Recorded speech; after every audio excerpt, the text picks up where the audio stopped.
professor fished out 2 cloned arms and played a famous violin piece. Not long ago, the pants Fry had hung out to dry were dragged into a burrow by a raccoon. Fry quickly slathered himself with lubricant and chased after it. He lit a candle, intending to check the underground path, but the lubricant ignited, sending him shooting straight up into the sky. With no other option, everyone had to go down to help him. Finally, Zoidberg helped him retrieve the pants. All right, lucky pants!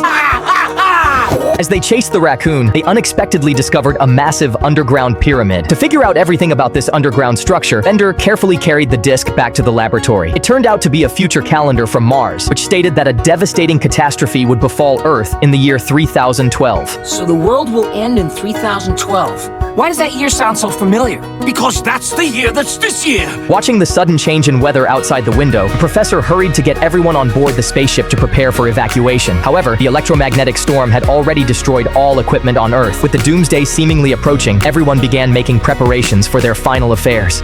Stop the end of the world set! We might survive after all! Amy interrupted the professor's embalming work and told everyone that she had discovered the underground structure was not a pyramid, but a rocket ship made of stone. Little did they know, this secret had already been quietly uncovered by the president's agents. Immediately, the entire country began screening residents eligible to board the ship to Mars. Since Leela didn't win a ticket in the lottery, Fry secretly swapped the photos on the tickets to give his own to Leela. But when they landed on Mars, local indigenous people told them that Mars was about to be destroyed. Oh, what an idiot I was!